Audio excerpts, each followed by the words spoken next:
Nós vamos hoje no nosso terceiro estudo. O título do nosso estudo de hoje é Mantenha isso em mente.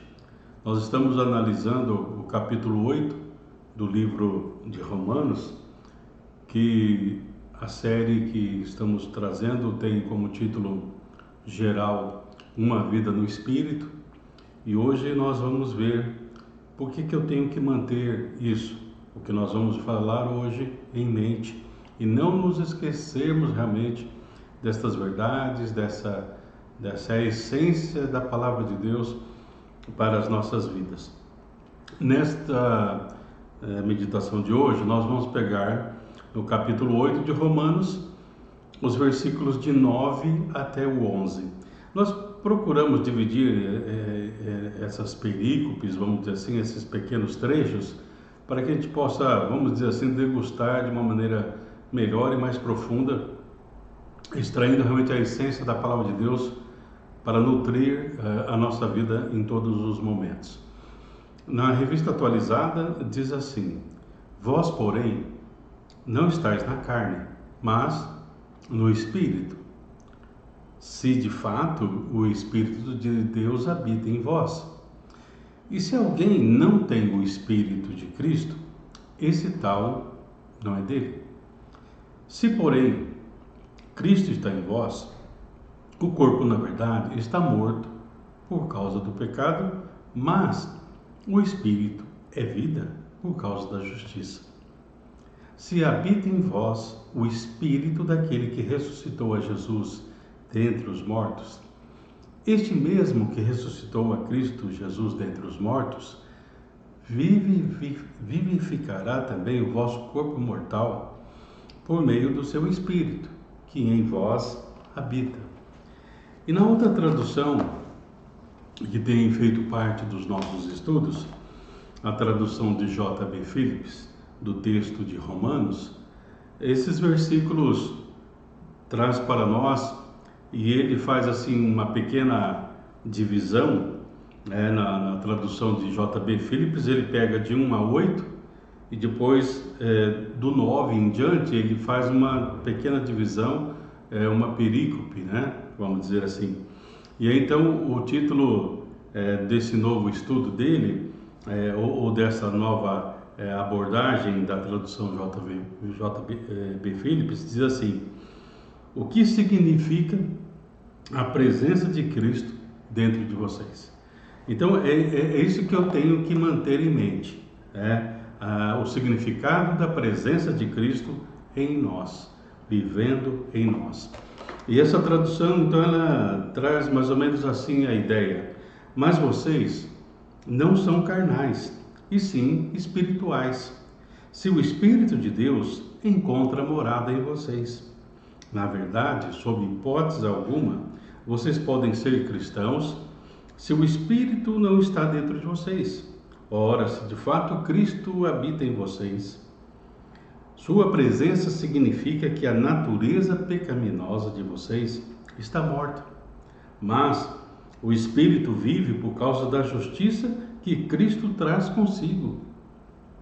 Uma vez que o Espírito daquele que levantou a Cristo Jesus dentre os mortos vive dentro de você, através daquele mesmo Espírito Santo, ele trará nova força e vitalidade a cada um, até mesmo a seus corpos mortais, pois agora ele vive em vocês. Lendo assim, e a gente lê um pouco, talvez rápido, mas eu desafio você a pegar esses versículos e ler pausadamente. Temos falado assim: utilize mais de uma versão para que você possa ter uma compreensão melhor de todos os pormenores da palavra de Deus. E então, lendo pausadamente esse texto, nós vamos realmente chegar a algumas conclusões, e uma delas, que eu quero destacar. Se você pegar o versículo 9, Paulo fala que nós não estamos na carne, mas no Espírito. Mas aí ele traz uma condicionante: se de fato o Espírito de Deus habita em você. Aí no versículo 10 ele fala assim: se porém Cristo está em vós, E no 11, se habita em vós o Espírito. Então, quando a gente utiliza essa expressão ser, nós estamos dizendo assim, olha, tem que haver algo para que isso seja uma realidade. E é isso que nós vamos estar tratando. Por isso que eu preciso realmente manter na minha mente isso, que é possível não estar na carne, é possível viver através do Espírito por causa da justiça de Cristo, e a presença do Espírito Santo revela Jesus, revela o Pai Celestial, enfim. Então, aquele ou aquela que é cristão, ele tem o Espírito Santo residente no seu coração, na sua vida. E é esta presença do Espírito Santo que capacita-nos a resistir, vamos dizer assim, ao domínio da carne. Então, somente quando Cristo está realmente vivendo em nós, é que nós podemos viver uma vida abundante, uma vida onde realmente a alegria, a paz, ou seja, aquele Gálatas 5:22 lá, que vai falar do fruto do Espírito. Primeiro ele fala da obra da carne, a obra da carne é isso, mas ele fala da possibilidade do fruto do Espírito, do amor, da paz, da mansidão, o domínio próprio. Então tudo isso passa a ser possível, e com essas características, vamos dizer assim, do fruto do Espírito, é que nós conseguimos lidar com o domínio da carne, para que a carne não prevaleça em nós. Nós já falamos num estudo anterior, quando estávamos vendo o significado mais profundo da cruz, num dos episódios, colocamos uma citação de John MacArthur Jr., justamente sobre o livro de Romanos, onde MacArthur nos diz o seguinte: embora nós não andemos na carne, mas ainda há muito de carne dentro de nós. Por isso, o apóstolo Paulo diz, olha, aquele que cuida estar em pé, veja que não caia. Porque muitas vezes o inimigo, na sua sutileza, ou a nossa carne nos seus desejos e anseios, acaba nos levando para um caminho que parece ser bom, mas não é o caminho de Deus, o caminho que já é um caminho abençoado. E ter a presença do Espírito Santo não é apenas algo que vai nos impulsionar para atos religiosos ou para ações na nossa vida. Por exemplo, muitas vezes as pessoas pensam, olha, se você tiver o Espírito Santo, você vai ler mais a Bíblia, você vai orar, você vai jejuar, você vai vir à igreja, tudo isso realmente pode ser uma consequência, vamos dizer assim, da ação do Espírito Santo nos inspirando. Mas a prioridade da ação do Espírito Santo, segundo o Evangelho de João, é nos guiar a toda a verdade. Então, nós podemos dizer que o papel principal do Espírito Santo é nos levar a uma intencionalidade ou um desejo de nós querermos ter mais de Deus, de ansiarmos mais de Deus. É como o salmista, assim como a corça anseia pelas correntes das águas, assim suspira a minha alma por ti. Quando fala que a corça anseia pelas correntes das águas, ela tem assim uma capacidade de perceber, vamos dizer assim, como acontece muitas vezes com a gente, você está assim parado, enfim, de repente você fala assim, eu estou sentindo um cheiro de terra molhada.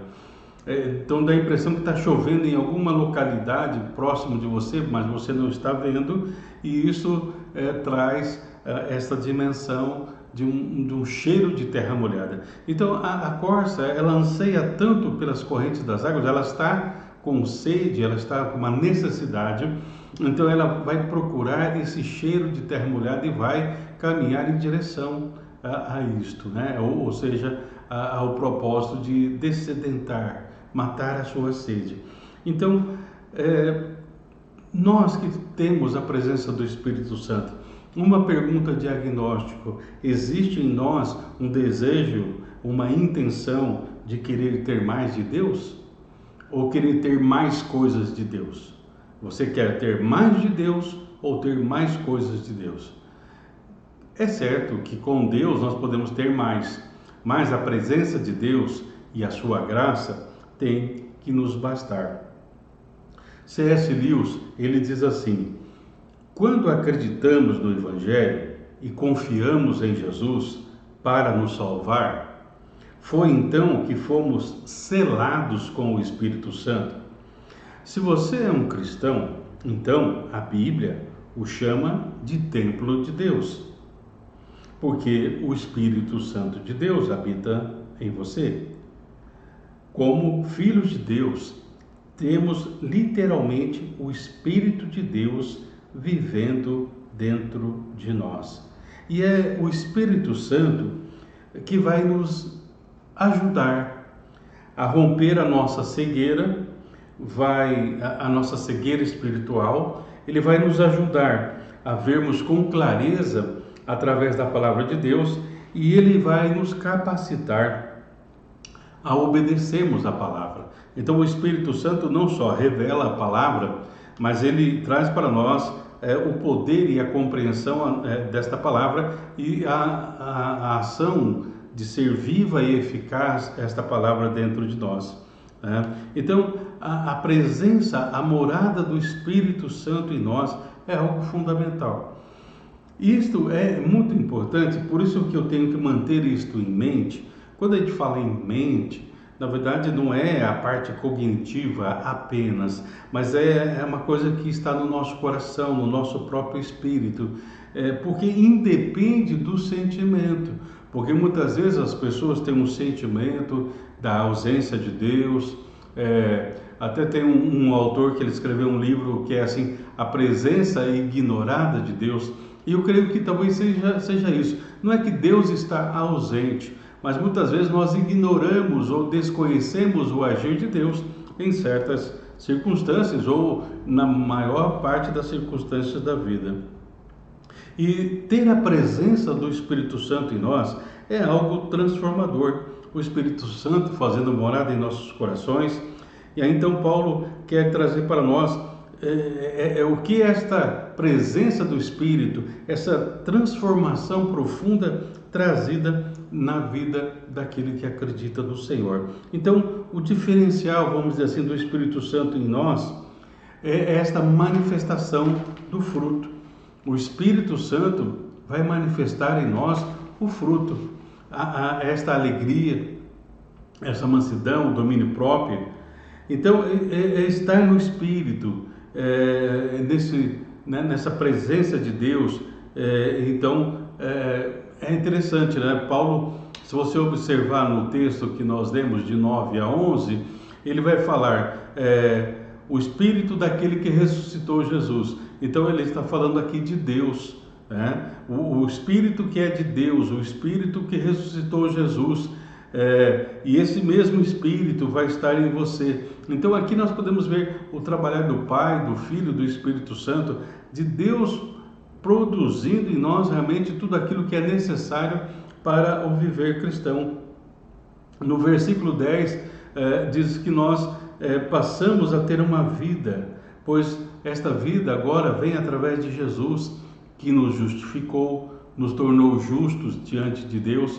E aí então vem o desafio, tanto lá de Abacuque, né, que nós lemos no livro de Abacuque, como também depois o Espírito nos faz lembrar no livro de Hebreus, que o justo viverá pela fé. Então, se nós fomos justificados, nós temos que aprender a andar pela fé. Fé na palavra. E por isso eu tenho que manter a palavra de Deus em mente. Eu tenho que manter a ação da obra da cruz em mente. Eu não posso me esquecer, não posso ter uma amnésia espiritual em relação a isso. Em Efésios capítulo 2, o versículo 1 de Efésios 2:1 diz: estávamos mortos em delitos e pecados, né? E é interessante isso, né? Porque agora nós temos vida. E aí quando você lê, por isso que eu falo, para nós entendermos Romanos capítulo 12, eu preciso dos 11 primeiros capítulos do livro de Romanos. E aí então você vai entender, né? Paulo diz lá em Efésios que nós estávamos mortos em delitos e pecados. Aqui em Romanos 8 fala que nós fomos vivificados, tornamos a ter vida. E aí então em Romanos 12:1 fala que nós podemos nos apresentar a Deus. Por quê? Porque Jesus pagou o preço por nós, mas ele diz como um sacrifício vivo. Ou seja, por que nós somos um sacrifício vivo? Porque Jesus nos vivificou. Mas esta vida que nós temos, nós oferecemos para Deus. Ele nos deu vida e nós devolvemos esta vida ao Senhor, para que nós possamos andar no Espírito, viver no Espírito e sermos, enfim, pensar, viver cada segundo do nosso existir movido pelo Espírito de Deus, né? Então perceba como a palavra de Deus, ela vai se encaixando e ela vai revelando para nós o porquê da importância de nós mantermos isso em mente. A presença do Espírito Santo, nós poderíamos aqui enumerar uma série de situações provocadas, vamos dizer assim, pela presença do Espírito Santo do Senhor nas nossas vidas. Eu vou apenas ler algumas dessas coisas produzidas pelo Espírito Santo. É lógico que todos eles têm embasamento bíblico, tá? Cada um deles, eu enumerei aqui, no mínimo 2 textos bíblicos. Mas para não ficar muito extenso ou muito cansativo as citações, né? Se você depois quiser, pode entrar em contato e aí então eu passo para você essa pequena lista com todos os textos bíblicos, como eu falei, pelo menos duas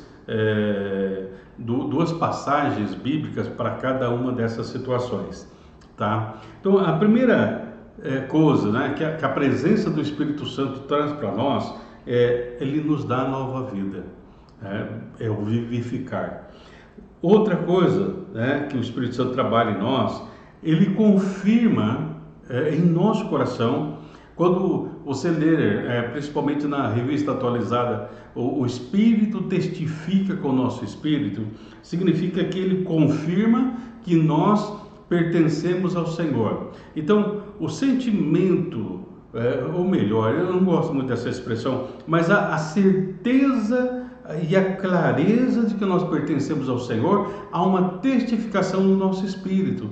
Por que não na alma? Porque a alma seria o lugar onde nossos sentimentos e emoções acabam aparecendo.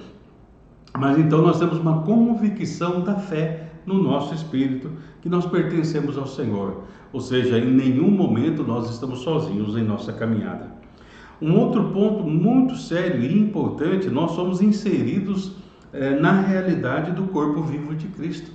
Porque não existe nenhum cristão autônomo. Não existe, eu vi mas imagine, né? Você ou falar assim, eu vi a mão do pastor Silvio andando por aí. Eu vi o pé do pastor Silvio lá do outro lado da cidade, né? Não, o corpo está unido, né? Ou seja, eu não posso dizer assim, a mão está para lá, o pé está para cá. Não, o corpo de Cristo é um corpo unido. E eu sou inserido nesse corpo vivo de Cristo.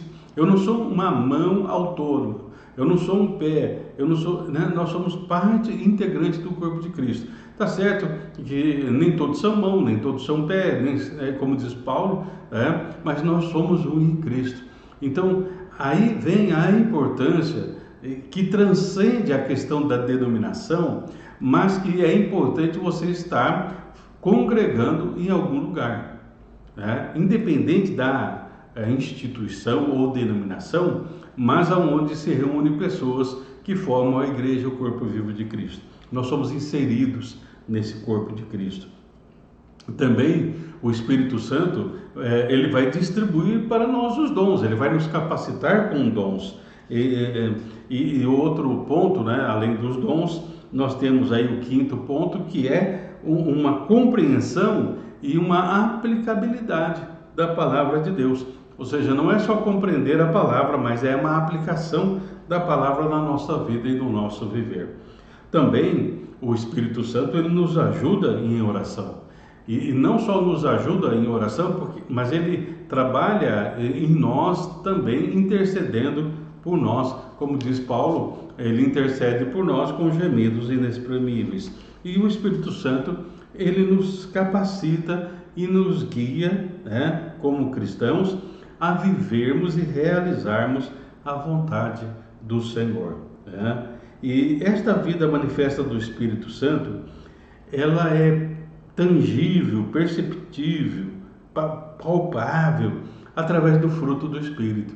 Ou seja, para que você possa se reconhecer como uma pessoa cheia do Espírito, antigamente as pessoas diziam, você fala em línguas estranhas. Isso é uma das características, mas o que é tangível, perceptível, é se nós manifestamos este fruto do Espírito diariamente na nossa vida, né? Então, com esse trabalhar da ação do Espírito Santo dentro de nós, isso vai nos dar uma vida elevada, uma vida que transcende a transitoriedade da vida e do viver, porque nós já estaremos vivendo dentro de uma dimensão de eternidade, né?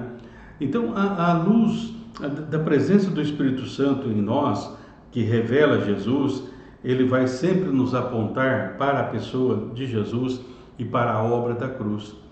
Mas voltando ao início do nosso estudo, lembre-se, tem no versículo 9 a expressão se de fato o Espírito habita em você, 10, se porém Cristo está em vós, e o 11, se habita em vós o Espírito. Como nós dissemos, é uma condicionante. Ele traz assim, é uma condição necessária para que se realize ou deixe de realizar o fato que está sendo expresso, vamos dizer assim, nesse texto. Essa expressão se, ela é muito importante, porque se de fato o Espírito está em nós, então o que a presença do Espírito em nós vai produzir o que ele está dizendo que vai produzir, né? Então eu vou caminhar no Espírito, vai ter esse trabalhar do Espírito Santo, nós vamos ter uma posição contrária à obra da carne, a essa natureza pecaminosa, e porque nós entendemos que o viver na carne não tem futuro nenhum, né? E no verso 10, que nós já comentamos um pouco, ainda fala que vivemos em um corpo que se desgasta. É isso que ele diz, se porém Cristo está em vós, o corpo na verdade está morto por causa do pecado, mas o Espírito é vida por causa da justiça. Muitos comentários falam assim, que talvez seria aquela condição espiritual, nós estávamos mortos em delitos e pecados e agora temos vida, mas isso é muito mais profundo. Ou seja, ainda que o nosso corpo também se desgaste, e uma das consequências do pecado, a consequência dele, o Senhor nos livra do pecado, mas há uma consequência que nós chamamos de morte. Mas o Senhor vai nos livrar também da consequência da morte. Mas para isso nós vamos morrer e ressuscitar. Então, o Espírito é vida por causa da justiça, não é só vida agora, mas é vida também eterna, na presença do Senhor a cada instante. E o Espírito Santo então vai testificar isso, vai apontar isso para os nossos corações a cada momento, né?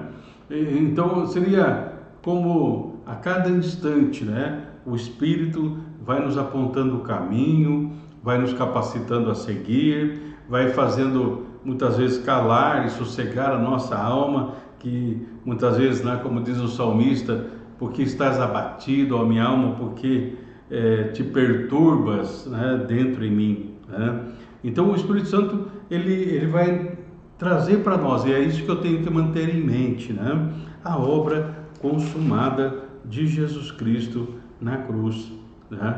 Embora o nosso corpo esteja morrendo, embora este é um problema de fato, mas a questão é que nós estamos realmente em Cristo Jesus, tendo uma nova vida. E é isso que é a beleza do Evangelho, porque esta nova vida nos prepara até para a morte e para o morrer. Segundo Kierkegaard, um filósofo que era cristão também, ele diz uma frase que é assim: em Cristo a morte não nos mata. Para o cristão, a morte não é o fim. Seria aquele momento em que há uma concretude realmente de todas as coisas que aconteceram, mas aí vem o novo de Deus através da ressurreição, através da alegria, vem a ressurreição que traz para nós tudo aquilo que o Senhor Jesus realmente tem para nós como cristãos. Então, o que você tem trazido na sua mente? Há uma pequena história de Robert Bruce, mais ou menos em 1631, ele viveu de 1554 a 1631, e a história dele é interessante. Ele diz assim que ele foi condenado à morte por pregar o Evangelho. E na manhã, assim, da sua execução, foi concedido para ele um pedido. Então ele pediu para a filha preparar o café da manhã dele. E ele gostava muito de ovos ali no café da manhã, e ele então pediu para que ela preparasse 2 ovos lá, enfim, com bacon e tudo quanto é coisa e tal. E ele então teve aquele momento ali, um dos últimos momentos, com a sua filha. Perceba isso realmente há muito tempo, 1631. Mas o que Bruce fala, uma das últimas palavras, é que nos chama a atenção. Ele diz assim para a filha o seguinte: tomei o café da manhã com você esta manhã, cearei com Jesus esta noite. Isto é a revelação de uma pessoa que está andando e vivendo no Espírito. É uma pessoa que manteve durante toda a sua caminhada como cristão realmente a percepção de estar em Cristo e manter a presença do Espírito Santo, que produziu tudo isso em sua vida. Então ele estava preparado. Então é isso que o Espírito Santo vai nos proporcionar, vai nos guiar a toda a verdade, uma verdade que transcende o medo, uma verdade que transcende as dores da vida, a morte, uma fé que transcende a todas as coisas, porque ela nos aponta para a eternidade. Que nós possamos sempre manter em nossa mente aquilo que Cristo fez e continua fazendo. Que nós possamos, a cada momento, entender que, de fato, o Espírito de Deus habita em nós. E por Ele habitar em nós, nós podemos ter e ser conduzidos realmente a cada instante. E aí então nós teremos alegria, paz, vida no Espírito Santo. Paulo, quando fala sobre o reino de Deus, no livro de Romanos, ele diz: o reino de Deus não é comida nem bebida, mas é gozo, paz e alegria no Espírito. Vamos orar, pedindo a Deus que continue nos ajudando. Senhor, muito obrigado por mais este momento de meditação na Tua Palavra. O Senhor sempre nos convida a irmos a Ti, Senhor. O Senhor disse: vinde a mim, vós que estáis cansados, sobrecarregados, e eu vos aliviarei. Senhor, nós entendemos que isto é possível, pois o Espírito Santo é residente em nós. Obrigado, Senhor, porque o Senhor não só nos alivia, mas traz para nós uma nova vida, uma vida em espírito e verdade. Muito obrigado, Senhor, porque não precisamos mais andar curvados com o peso do pecado e nem, Senhor, cambaleantes pela ação da nossa carne pelo corpo do pecado que foi desfeito. Muito obrigado, Senhor, pela nova vida que há em Ti. Oramos agradecidos, Senhor, e que possamos trazer sempre à memória a obra da cruz, a presença do Espírito Santo, pois isso nos encherá, Senhor, de grande alegria. Em nome de Jesus oramos. Amém.